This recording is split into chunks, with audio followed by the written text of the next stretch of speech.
thousands of people have mysteriously vanished in America's wilderness. Join us as we dive into the deep end of the unexplainable and try to piece together what happened. You are listening to Locations Unknown.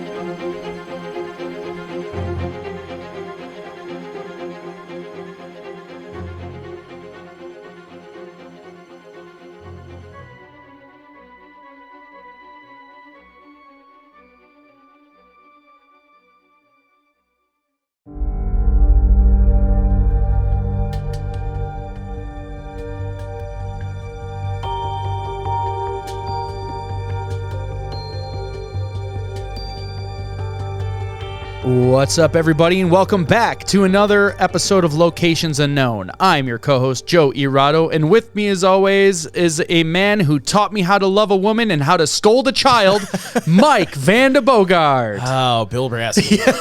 I knew you would get that one. I know that one right away. Well, thank you, Joe, and thank you once again to all of our loyal listeners for tuning in. Just a couple of announcements before we get going on this very interesting episode we have planned. So, first, I'd just like to give a shout out to our new Patreon supporters. So we have Brett Ashley, Tierney Honeyborn, Catherine Youngs, and Signe Wasserman. So Tierney Honeyborn. Pretty cool name. That is a cool name. So thank you so much for supporting the show. Yeah, Joe, thank all of you guys. I don't think we can quite announce it just yet, but we've got some big news about the podcast. Probably. Yeah, let's wait. Yeah. I think we could announce it, but let's wait. Let's make them. It's one of the bigger things that's happened. Yeah, and it'll be happening relatively quickly here, a couple months. Yep. So we're very excited, and we will share that with you guys soon. Maybe we'll share it with the Patreon supporters first. Oh, 100%. We'll Yeah, tell them right away. Yeah. Are we doing a Patreon episode tonight? No. Well, let's do a quick recording. We can talk about it. Okay, cool. So, yes, we are. We are. So if you want to know the news early, Sign up for Patreon. sign up for Patreon. You can also call and leave a voicemail if you love us, hate us, we're out at the bar, had a few too many drinks, and want to try and get on the next episode. Just call 208-391-6913. And just remember, anything that you leave in the voicemail, we may use on the air. So just be mindful of what you're saying. The last one was fun. Yeah. I still got to pull some clips to just give it a little taste to people. Yeah. And if you want to support the show, you can join our Patreon page. You can also join YouTube memberships. We have premium subscriptions on Apple. They all more or less give the same thing. It's additional Patreon-only episodes, free swag. We release these episodes first on Patreon, so check that out. You can also support us by buying stuff from our various stores on Facebook or the website. And what else? Am I forgetting anything? I think our hat should be coming soon. Okay, good. Supply chain, like they couldn't produce it, and the only ones available were kind of crappy quality, so I didn't want to order more of the bad ones. So that's all I have, Joe. That's all it was for me. All right, everybody, let's gear up and get out to explore Locations Unknown.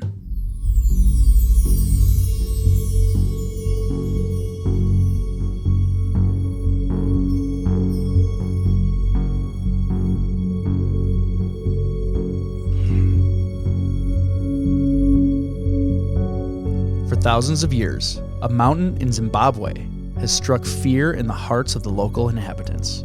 Visitors to the mountain have reported sudden bouts of confusion or disorientation, strange lights that would follow them, and magnetic interference that causes compasses and electronics to malfunction. Join us this week as we travel to Africa to investigate the stories of Mount Nyangani.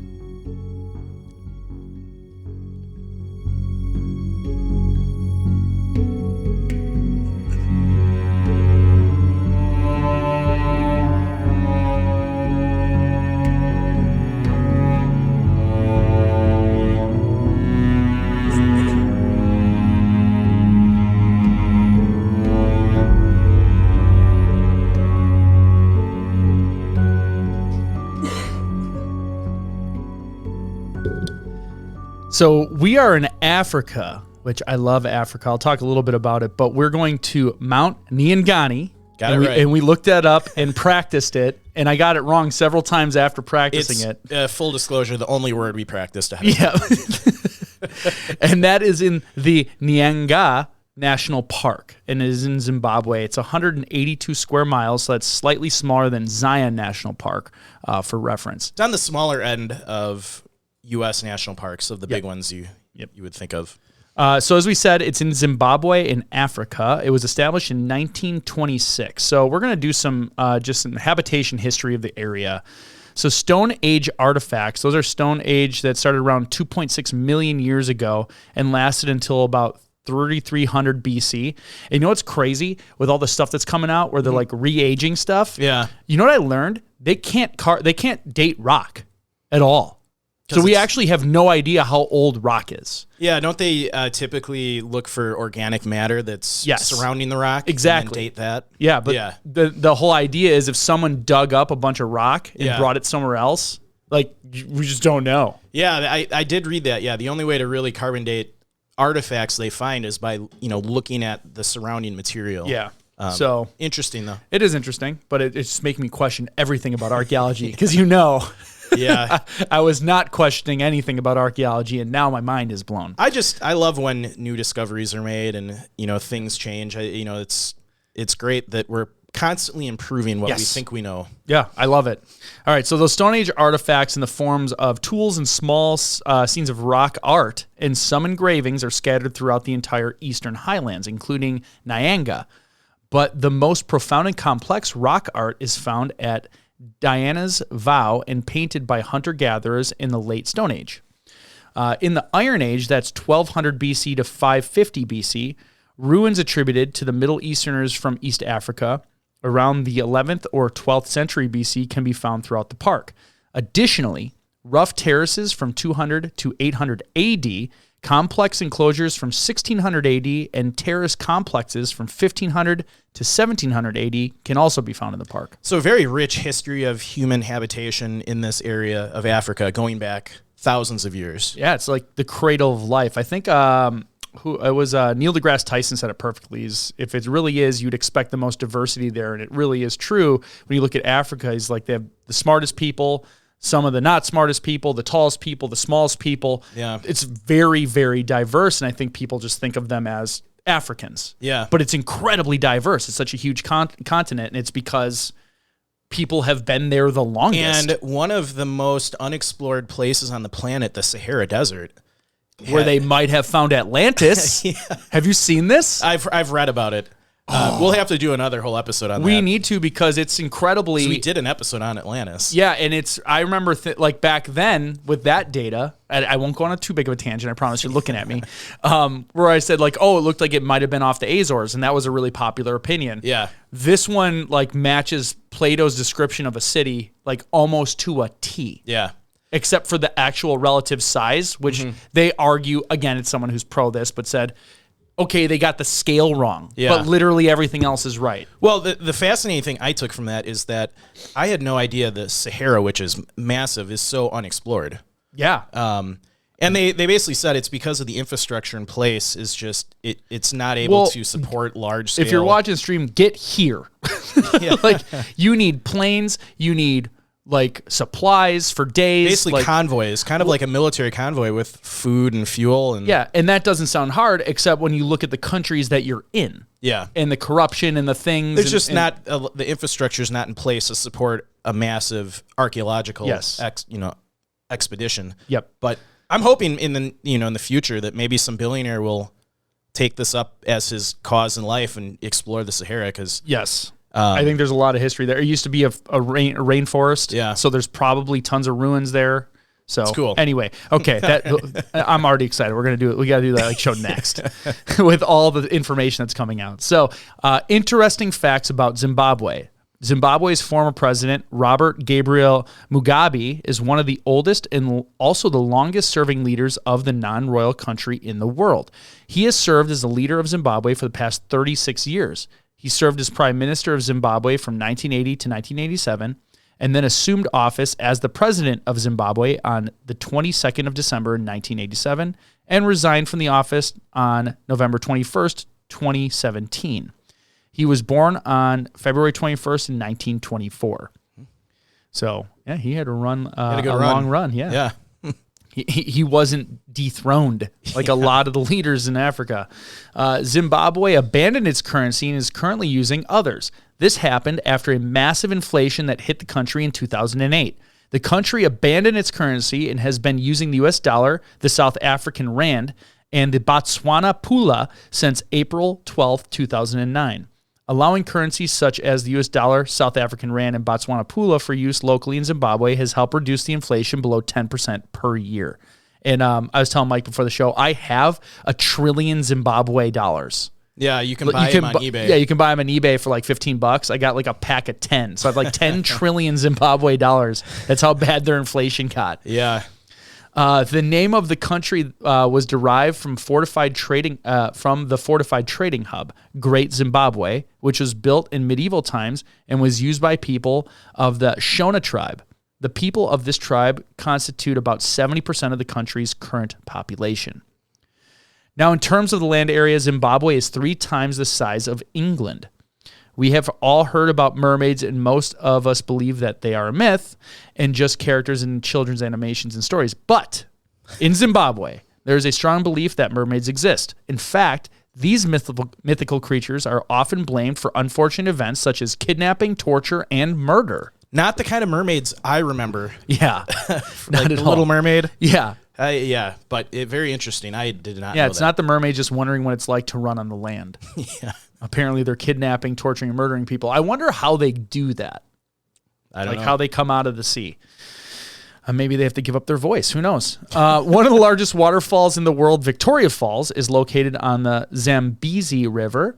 It is wider than 1 kilometer and has a height of more than 100 meters. The noise of Victoria Falls can be heard from a distance of 40 kilometers. That's crazy. Yeah, I've seen videos of it. Yeah, it looks super it's so cool. Yeah. 76% of the country's rural households live on less than $1.25 per day. That's wild. Yeah, I remember seeing a lot of that when I was up in Tanzania. Yeah, that's not too far. Well, not too far on a map. Africa distance. But yeah. That could be like Texas to Wisconsin. Who knows? I'd have to do a comparison. Yeah. Customs and beliefs. So Zimbabwean culture is full of traditions and customs that are extremely detailed. Just like most European colonies, Zimbabwe people are Christian. Apart from Christianity, Mwari is the most practiced religion, which involves worshiping ancestor as well as spiritual intercessions.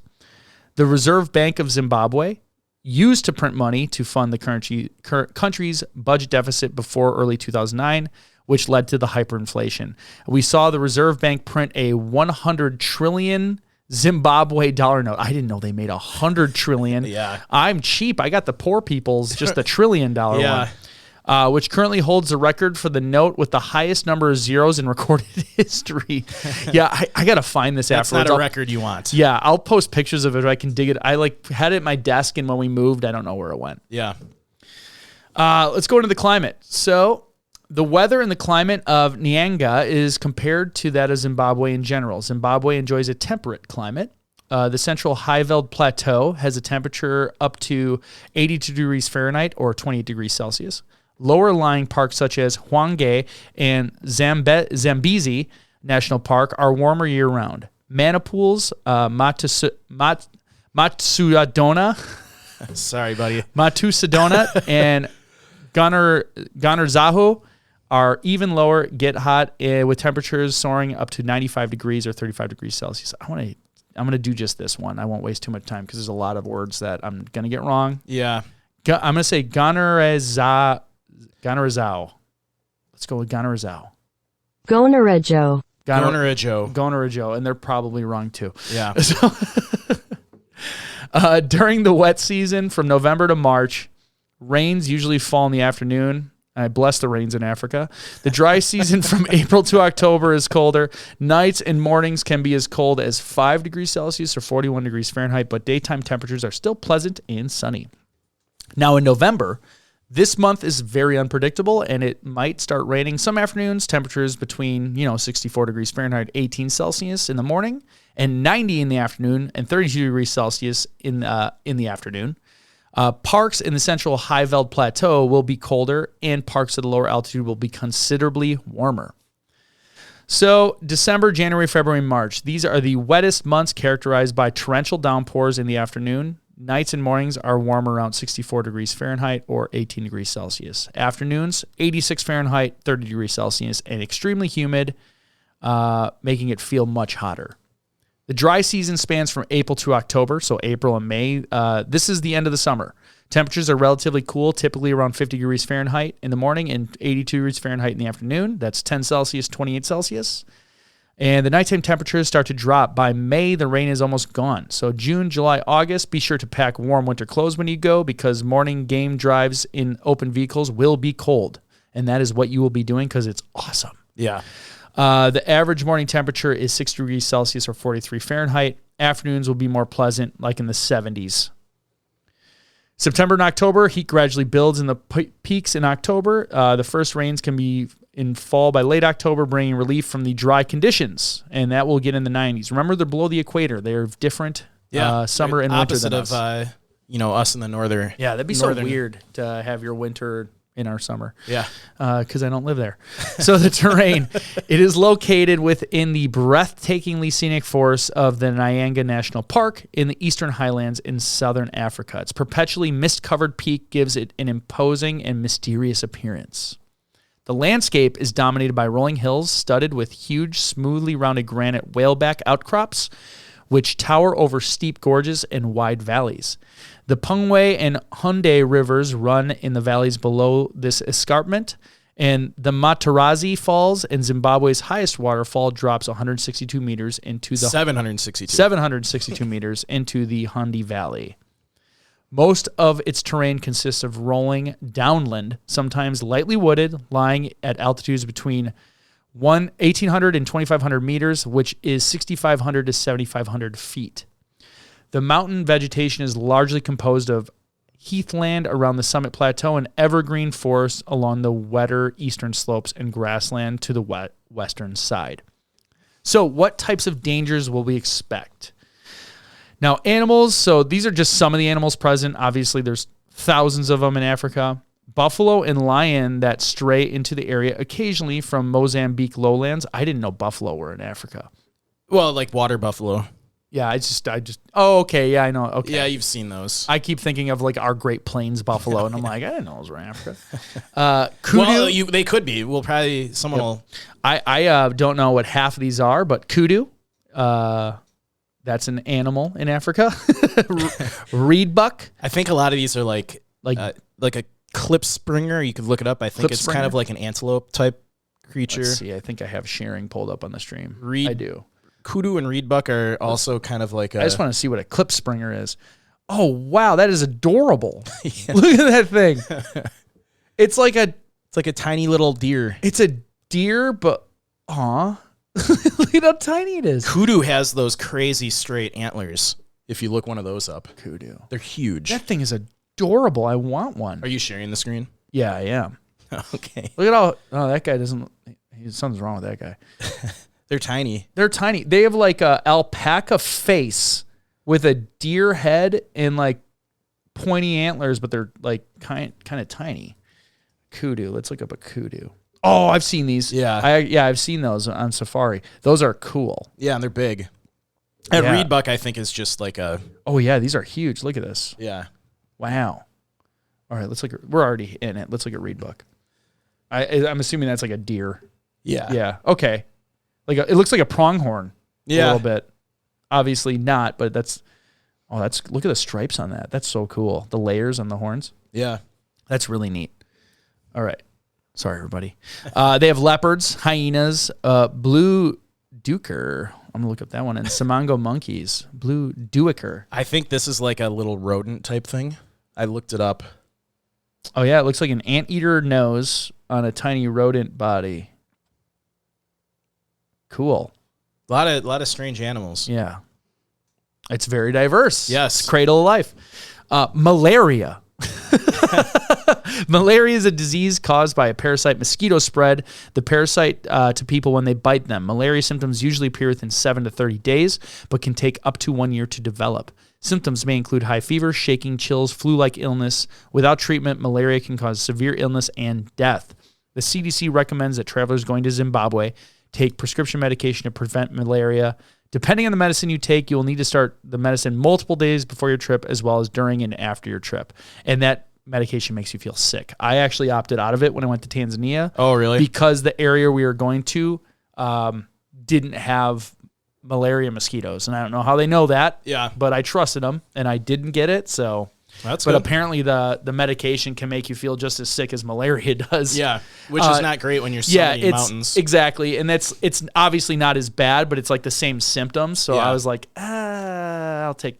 I took all the other vaccines. So I think I took like 6 out of 10. Yeah. Because they have a whole gamut for Africa, and then you go to your region, they're like, all right, you really only need these ones. Yeah, there's no point in taking it if it's not a problem in that region. Yeah.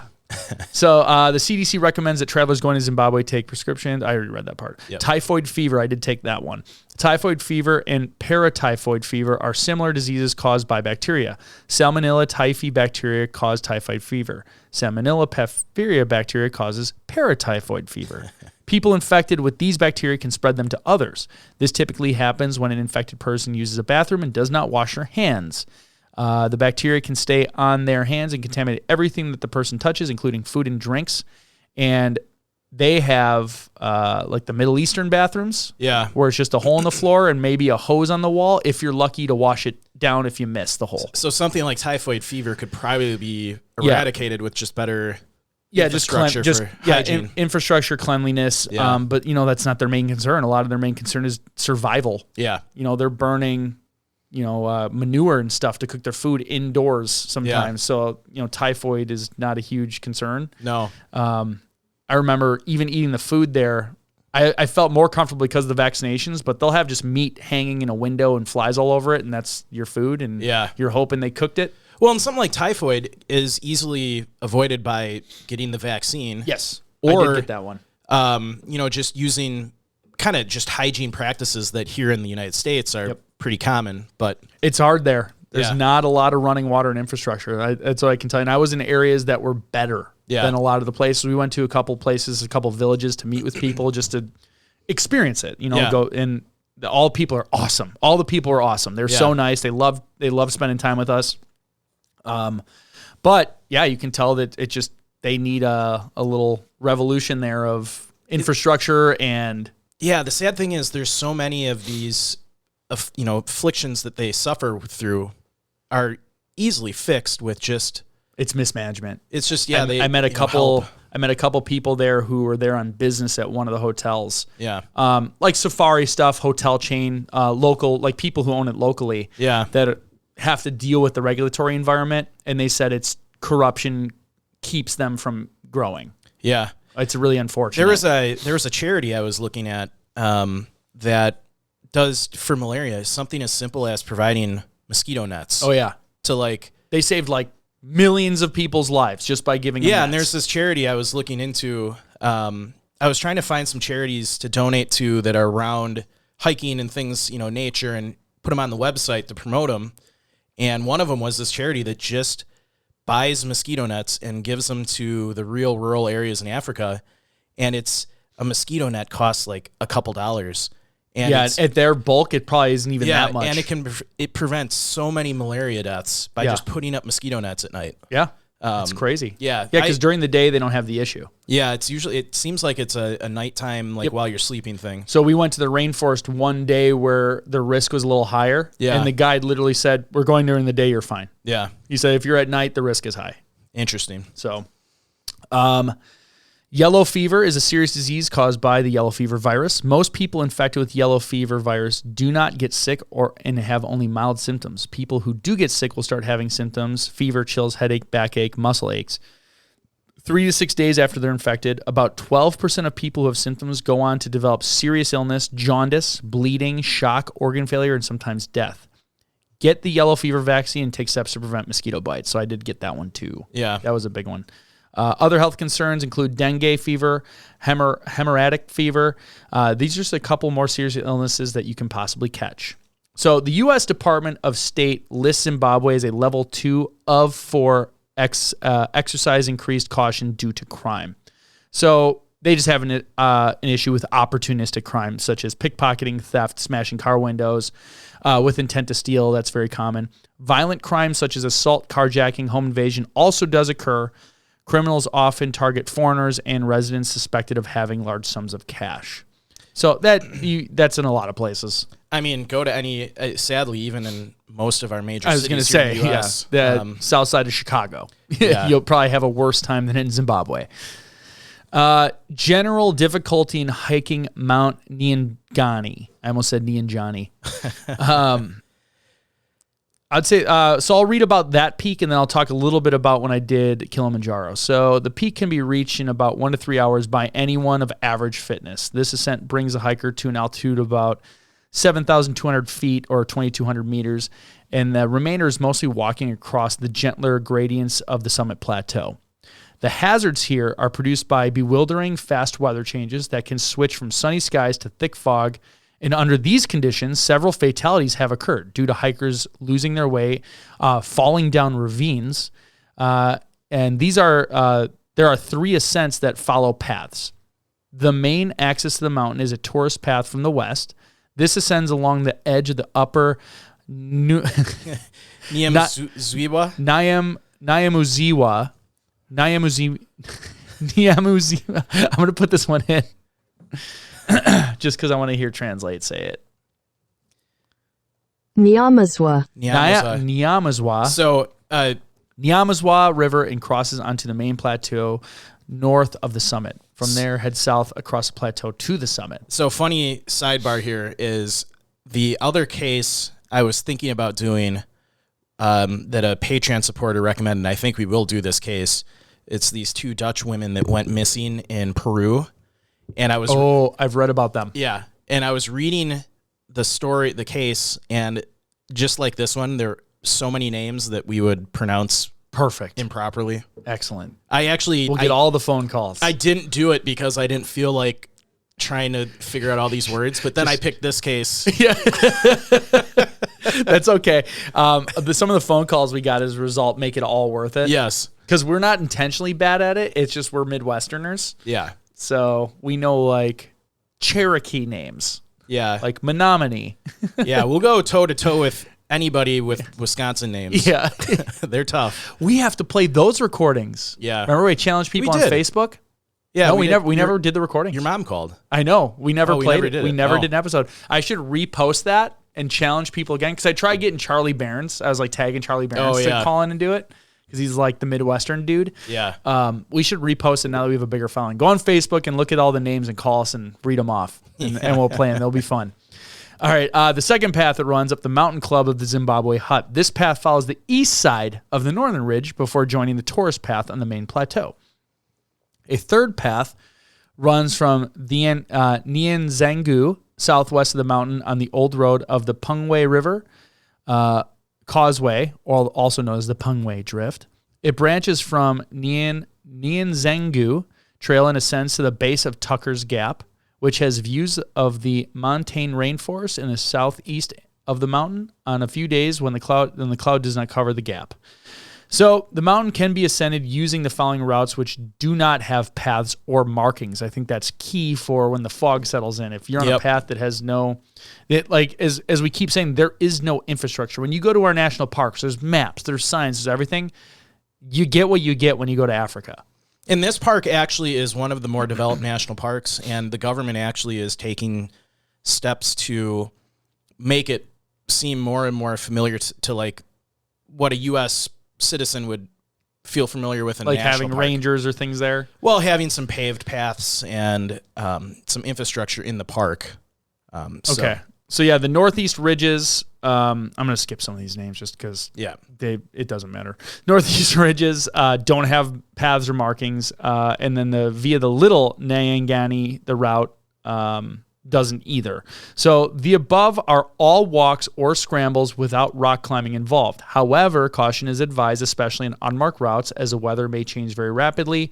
Cloud descent comes in, visibility of less than 160 feet. This may well be the cause of a number of the disappearances on the mountain, such as that 2 teenage children of the Minister of Finance Minister of Finance.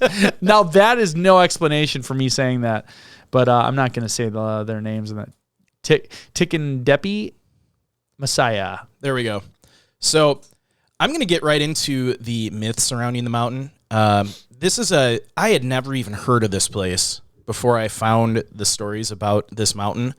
We were familiar with stories about like Mount Shasta in California and Crater Lake.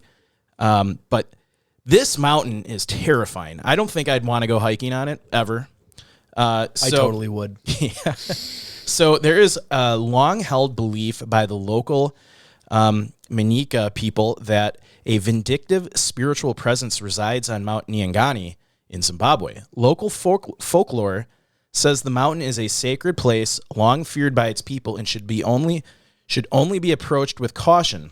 Several fatalities have occurred on the mountain when visitors have lost their way and fallen down ravines, especially when mysterious fog appears out of nowhere. Hikers have disappeared without a trace over many decades. The weather is said to have a malevolent mind of its own on the mountain, with gusts of wind striking at the most inopportune times. There are also numerous reports of visitors becoming dazed, confused, for no apparent reason, with even experienced hikers familiar with the area at times becoming hopelessly lost, as well as sudden bouts of profound dizziness or nausea that pass as abruptly as they came on. Other various weirdness, such as unidentifiable sounds, strange lights, animals that seem to watch and follow hikers around, as well as trees that are twisted into the visage of human faces and talk or whisper, or streams that suddenly turn to blood red. So, ooh, terrifying. Oh yeah, look at that. This is a plateau mountain. Yeah. Like there's no peak. There's just a high part of a plateau. Yeah. So it is also said that compasses and electrical equipment will sometimes go haywire or break down entirely, and that sometimes photos taken here will not develop properly. Locals say when you come across a strange, colorful snake, a smoldering clay pot with no fire, or a brick of gold, it's best to pretend you have not seen anything and move on. For this reason, visitors to the mountain are encouraged to seek permission from elders living around the area before venturing onto it. Although some state this is an excuse for payments to be made for so-called spirit protection to dubious individuals who claim they have supernatural powers. But like Mount Shasta or Crater Lake in the United States, Mount Nyangani seems to be a place of mystery that can catch the unprepared visitor. Elders at local villages say visitors should not wear red clothing when visiting Mount Nyangani, as this is said to greatly upset the spirits. For the same reason, locals also advise hikers that they should refrain from relieving themselves on the mountain, avoid profanity, and abstain from any sort of sexual activity. Even the area surrounding the mountain is saturated with spooky tales, from magical locations to strange beasts. For instance, 2 dams that were under construction in an area called Osborne and Gokwe were reportedly plagued with setbacks and troubles due to what the locals claimed was a work of mermaids angered by the desecration of their river. In addition, it's just the guy who did it. It's like it was clearly mermaids. Yes, set of shoddy construction work. Yeah. In addition, numerous freak construction accidents, equipment malfunctions, and foul weather dogging the workers at every turn. There were purportedly some construction workers who went missing without a trace, never to be found. Things got so tense with the deeply frightened crews, many of whom said they had seen the creatures themselves, that a large portion of the workers refused to go back to work until tribal elders came in to perform special rituals to appease the rampaging mermaids. So, pretty wild folklore about this mountain. And there's also a very long history of people disappearing without a trace on this mountain. So I'm going to go through some of the disappearances, and at the end we actually have a case of somebody who went missing and then was found. And you got to hear his tale of what happened. It's bizarre. So our first story starts back in the 1980s. So in the 1980s, a senior government official went missing on the mountain while out on an excursion with 2 companions. The group was missing for a total of 4 days, during which time search operations were unable to find any trace of them. During this time, the group later claimed that they had wandered aimlessly in a confused state and that they did not feel tired, dehydrated, or hungry at all the entire time. They also reported that they had seen searchers looking for them, but that they themselves had seemed to be invisible, neither seen nor heard when they called out to the rescuers. It is said that it was only when tribal leaders in the area made a desperate blood sacrifice to the mountain spirits that the missing official and his companions were miraculously found again. And although they had been gone for 4 days, they themselves believed they had only been gone a few hours. It was claimed at the time that they had been stuck in a sort of intermediary realm between realities, held there by the spirits of the mountain until they had been appeased, imprisoned in a kind of state of suspension or limbo called chimadiza by the natives. So that's bizarre. Yeah. They're in suspended reality for 4 days. Yeah. This is a very short case, but Joe kind of touched on this. In 1981, the daughters of Tikadembe Messiah went missing. The 2 young daughters, they were 2 young daughters of the former Zimbabwe government official. They disappeared on the mountain in 1981. Despite a huge search using ground teams and helicopters, they were never found. In 1986, Robert Eckhurst, he was an 8-year-old visitor on a school trip, vanished on the mountain. He wandered off from the rest of the group on a school field trip and was never seen again. Robert's teacher was reported to be so upset that he had lost a child under his care that he ended up committing suicide the following year. So, Jeez. Sad story. This is a much more recent disappearance, and apparently this was actually kind of a big international story that I don't ever remember hearing about. But on January 4th of 2014, Zayed Dada, 31, his wife, and another couple tried to climb Mount Nyangani. But videotape. Sorry. My bad. But when they got halfway up, the woman and the other man gave up while Mr. Dada went on by himself. So Dada is a Zimbabwe resident of Asian origin. Zimbabwe Parks and Wildlife Management Authority spokesperson Caroline Moyo said more than 60 people, including rangers and relatives of the missing tourists, were involved in the search. The helicopter that was dispatched to assist the search was forced to land after high winds. Dada's friends came from as far as Australia, South Africa, Botswana, and the United Kingdom to assist the park rangers, police, and soldiers in locating him. The local Indian community and a helicopter were hired to assist in the search. According to park officials, he was spotted by other hikers who were on their way down while walking along the stream on the mountain, and he was never seen again. They talked to him, and he indicated that he was all right, and that would be the last time anyone saw him. So, very recent case. We have an even more recent incident on the mountain from 2020. So, April 10th, 2020, Shingari Matswira. I'm sure you got that perfect. Yeah. 35 age, left home with his 8-year-old twin sons and his 7-year-old nephew.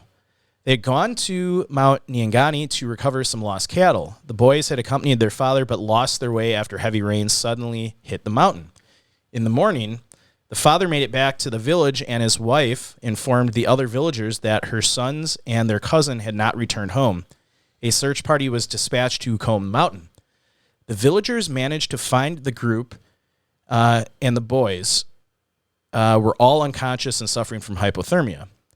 They were ferried to a local hospital, but one of the sons was pronounced dead on admission while his twin brother died at around 6 a.m. on April 10th. That's really sad. Zimbabwe Park and Wildlife Management Authority public relations officer said, "We have not been able to physically go to the area and talk to the family to find out what really transpired. But findings show that the father and his sons went to look for their cattle in the national park, but while they were on the mountain, the weather changed and they lost their way. He goes on to say, "It is unfortunate the villagers sometimes drive their cattle into the national park and they wander up the mountain.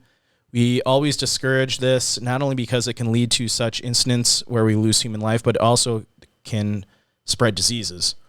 So after the incident on the mountain,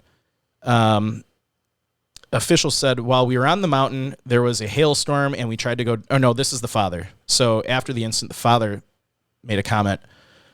He said, while we were on the mountain, there was a hailstorm and we tried to go down, but we couldn't go far because it suddenly became misty and we could not see anything. So we waited for the mist to clear so that we could go back home.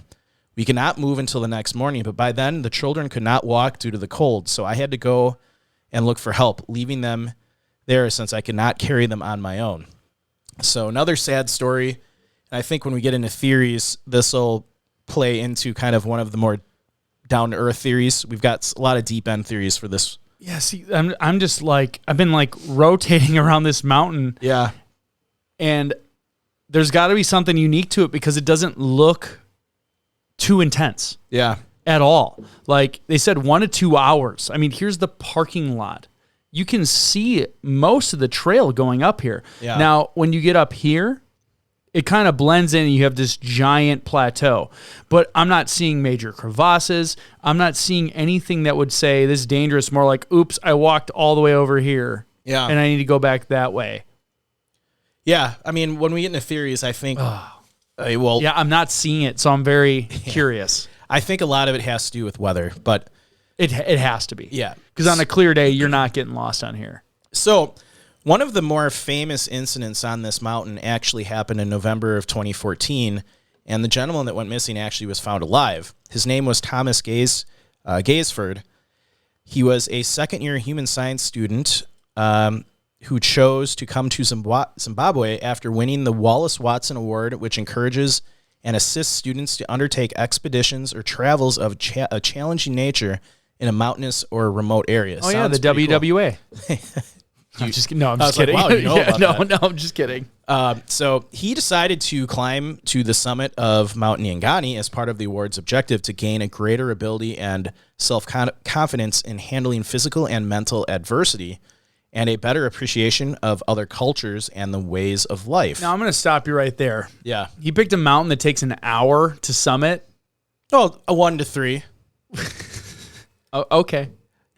If he's a desk jockey, sure, but it's for like hiking. That is nothing. Yeah, I mean, I think he probably was already in the area.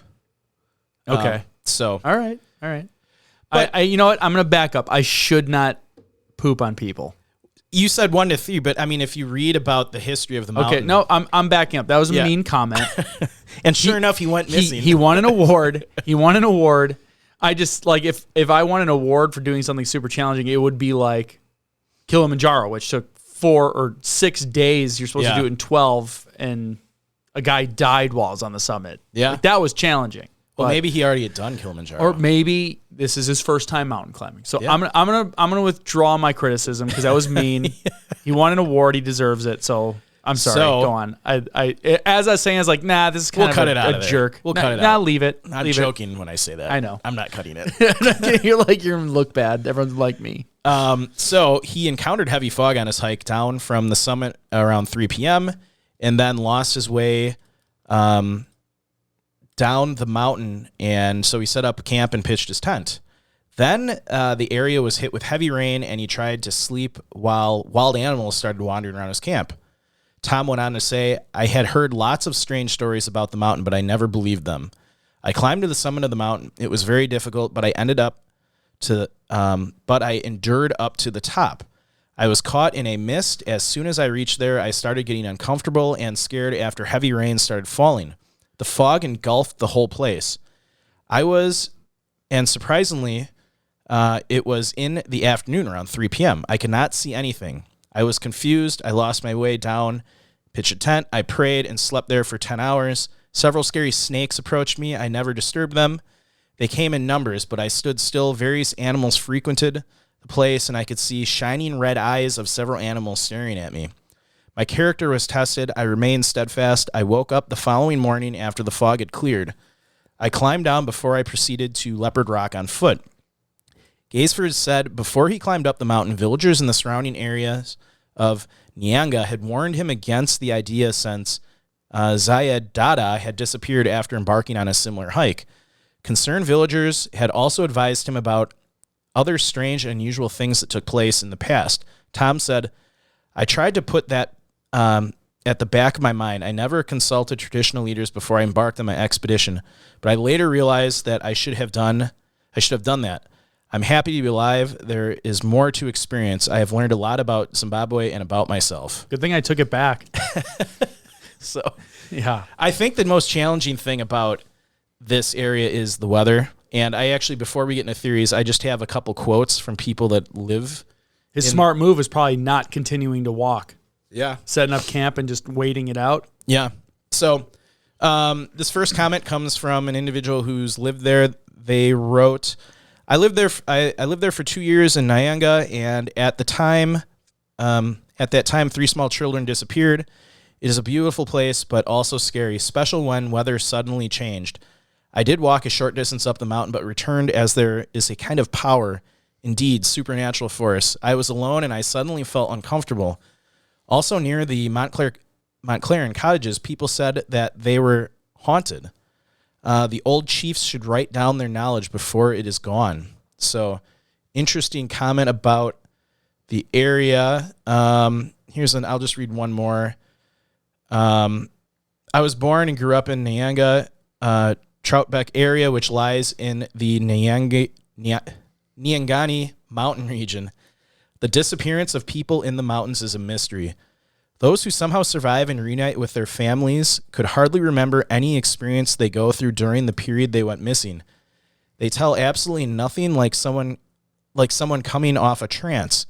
It's an ancient norm that has been happening ever since. I agree there are factors that might aid in the disappearance like weather and terrain, but at least bodies should be found when search parties engage. In simple words, my answer is there's probably a mysterious and supernatural force that causes all of this. The traditional local chiefs understand much things regarding these mysteries. They aided in a few that were found after missing. At first, I thought it was all cult syndicate, but I later realized that truly there is something mysterious about that place. So anyone that lives around there is fully on board the supernatural train with this mountain. It sounds like it. So I will jump right into theories, and we're going to start with deep end. So we're starting with the deep end? Starting with the deep end. Right on, let's do it. And then we'll move into what probably is really I love the causing deep the end. disappearances. So Big fan of the deep end.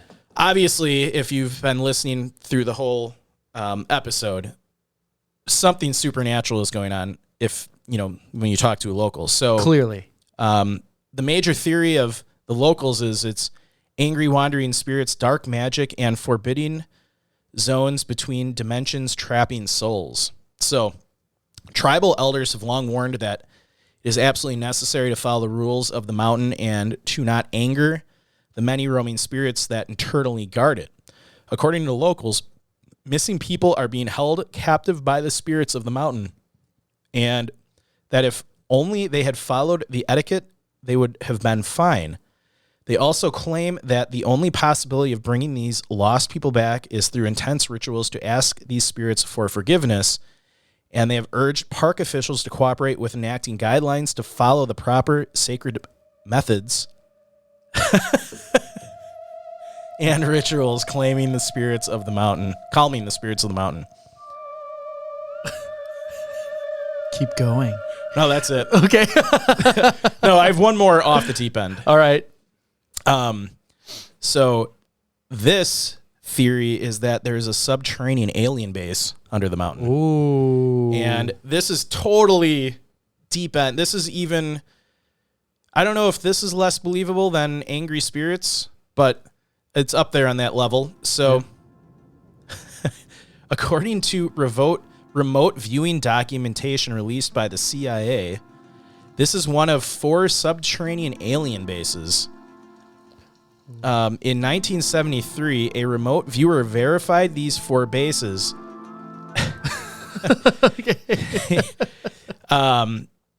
So they didn't send to the government because they found it so ludicrous, and they dropped the subject. But then in 1986, a completely different team of remote viewers verified the bases without being told anything.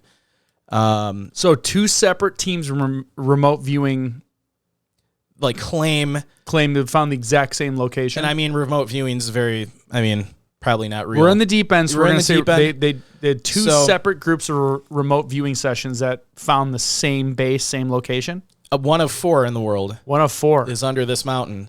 And this is according to, I guess, top secret documentation released by the CIA that I was not able to find. Okay. So, well, they did just kill Kennedy. We found out. That's true. In conclusion, they theorized that it's part of an ancient network of bases of some sort that have no known function, or its function will be turned on in the future.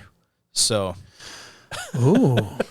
so we've got. I feel like we're coming to fever pitch globally anyway. Maybe that will be. So we've got the catalyst. Paranormal. That's your one deep end, and deep end number 2 is an alien base, and maybe they're snatching people when they go hiking. Bringing it back down to reality, though, this is what I think is really going on. Okay. So the distinct terrain of the mountain may actually be what's causing these disappearances. This is a place of sharp, spectacular weather changes and unusually thick mist build up, which can endanger and confuse hikers. It can also conspire with the tricky terrain that features sharp drops, craggy, rocky footing, sudden steep gorges, and trails that become quickly overgrown and faint from the relentless encroachment of the forest because of the constant rainfall. All of these factors can spell trouble for even the most experienced hiker, and the slightest mishap can leave someone stranded or injured in foggy conditions, unable to find their way out, or worse, falling off a cliff. And like Joe mentioned, the weather gets cold at night, so that doesn't help. The conditions here can be so dangerous that there have been strong pushes for new safety rules and precautions for the many visitors that come to this pretty cool mountain. Currently, hikers wishing to explore the mountain are required to pay a $5 an hour fee to be accompanied by an experienced guide. They must fully charge their cell phones before beginning their trek, and they must be equipped with a flashlight with fresh batteries. For its part, the government has been busy setting up new cell phone and radio towers in the vicinity of the mountain and is regularly clearing and marking the main and safe trails with plans to construct trails that are fully paved. So, oh wow, the government, I think, knows there's enough of a problem here, and this obviously is a popular mountain to hike. Yeah, and I think the weather. I think this is just a unique location. If you zoom out a little, I don't know what would cause this kind of weather, but must just be the location in Africa where. Well, and you can see, look at how green it is on this side in the valley. So it's probably coming up that ridge real quick and dumping a lot of the moisture, but then you get just the cloud cover on the top. Yeah. Like if it was a pointed mountain, maybe it wouldn't be as bad. Yeah. But I'm with you on the weather, and I'm not seeing these drop-offs unless they're like going to here because they can't see and then stepping off on the edges. But this is such a large area. I mean, and it's even tough right to here tell from satellite even photos. Here, yeah, it's tough to tell. That's, but it looks like a scree field. Yeah. So like these shadow areas, sure. It's got to be wandering off, getting lost, and then they just don't have the resources to search. That'd be my guess because they said they're not even finding the bodies. Yeah. And if we're staying in reality here, do they just not have the resources to look? Well, and there's a lot of predation there's a lot of animals. I was going to say, I wonder if they're just getting scooped up real fast, so there isn't a chance to find a body. But I think a movie should be made about this mountain. That'd be like a horror movie. Yeah, I think it would be pretty cool. You do another X-Files movie. Yeah, about the base underneath. I think Let's zoom out and see if there's like any ports of entry for the base that we can see or pick up from a different altitude. It's probably flat because it's probably like just a hangar cover and like it opens up. You got to think bigger. Like this entire thing maybe was an entry that went down on an angle. But yeah, either way, I apologize for our butchering of the names, but I think the story itself is really interesting. I'd never heard of this place before. Super interesting. No idea it existed. Yep. That is right up there with any paranormal stuff going on in the U.S. No, I agree. Mount Shasta is kind of known in Crater Lake are kind of known as the. This seems more mysterious because it's in an undeveloped part of the world. Yeah. Like there's less infrastructure there to explain it away. So like when they start putting roads and paths, I wonder if a lot of it will just drop off. Yeah. Like you won't have as many disappearances. Or you'll have even more because more people are going to do it. Well, we'll see. I think we'll have to follow up on that one. Do you, for sure. your theory, you think it's weather and terrain? I think it's weather and Not terrain. aliens? Not aliens, no. I think it's weather and terrain. Now with the electromagnetic stuff and the interference, that can happen. Do we know what type of like rock is there? Is it like heavy iron content? Well, they said granite. I don't. Does that affect? I have no clue. What's the plural for compasses? Compi? Probably not. This is so far out of my wheelhouse. I don't even want to speculate. Let's see. Can compass be thrown off by its surroundings? Well, there are areas where there are magnetic anomalies. Can granite be magnetic? It cannot, but it can contain one or more of minerals that are magnetic, and if present, the minerals would make up a particular sample. So what you're saying is there could be a natural, reasonable explanation. I'm wondering because, why. if I go to boundary waters in certain areas, there's so much iron. If you're in certain areas, your compass doesn't work right. It doesn't necessarily spin or go crazy, but it doesn't point to true north because, like, I always bring maps and compasses along with the cell phone. Yeah, and sometimes the compass is 15 minutes off in one direction, and not huge enough to get lost, but enough where it's like, okay, that's not magnetic north. That's getting interference from all of the concentration of iron around here. Yeah. So I'm almost wondering if there's something similar there that has that in there. So could be. Yeah. I mean, we've talked about other episodes in the Alaska Triangle and where there could be some kind of disturbance in the Earth's magnetic field that causes, people's compasses to malfunction. Yeah. The vortices. Yeah. I always say visceral vortices, but vertical it's no. I thought it's another V word. Yeah. Well, it'll come to me. Either way, I think I think in this case weather is probably the biggest factor. I think that's in the disappearances. Whenever you're vital hiking, vortices, vital. I don't know. I'm gonna whenever you're hiking in the mountains, fog is generally not a good thing. Not having visibility when you're up at altitude is bad usually. Yeah. Vile vortices. Vile vortices. That's what it is. But I was listening to you, but I was just stuck in my head. I was just kind of rambling. I had to figure it out. So. I think weather. I think, and based on that one eyewitness where the guy didn't fully go missing. Yep. If stuff's happening that quick and you don't have, if it truly is a 1 to 3 hour hike, you're not going to be bringing overnight stuff. If you get caught in that type of rain, wander off somewhere else, and now it's nightfall, hypothermia, all the things we always talk about can set in, you'll die pretty dang quick. Yeah. So that's my guess is weather occurrences, they get lost, they're soaking wet. Now it's nighttime, 30-degree drop in temperature. Yeah, it doesn't explain why a lot of people that are found have kind of their memories wiped of the disappearance. It does because if you're in a hypothermic state, you are causes memory loss. Delirious. You're making decisions. That's why you're hearing sounds. What's that other word when you're not thinking right, Mike? What is it? I don't know. What is it? Come on. Disoriented. Yes. Got it right. The first time in the history of the podcast. I had to think about it. Yeah, they'll get disorientated and not make it out alive. Yeah. No, I think weather. I think it's all weather, and then you have a population of people who have a lot of cultural recognition with more mysterious things. So they blame mermaids for murder and kidnapping. So it makes sense that if people are going missing in the mountain, there's some sort of aspect like that. Yeah. So, but yeah, my vote's entirely on weather. I've changed my mind. I would like to hike this someday. I totally want to hike it. I think it'd be cool. If as long as we're prepared for the weather, then we can go there. Well, thanks again for tuning into our show. We appreciate all of you for listening and sharing Locations Unknown with your friends and family. Be sure to like and follow us on Facebook, Instagram, Twitter, and YouTube, where you can find videos of each episode. So when you hear us talking about the cute little Dooku animal, you can go see it on the video. If you would like to support the show monetarily, as we said, please visit our website or Facebook store to buy some cool swag. Additionally, you can subscribe to our Patreon account, to our YouTube subscription account, and our Apple subscription account, where you will also have access to special events and additional shows for paid customers only. Lastly, when you're enjoying the beauty of nature, whether backpacking, camping, or simply taking a walk, always remember to leave no trace. Thanks, and we will see you all next time.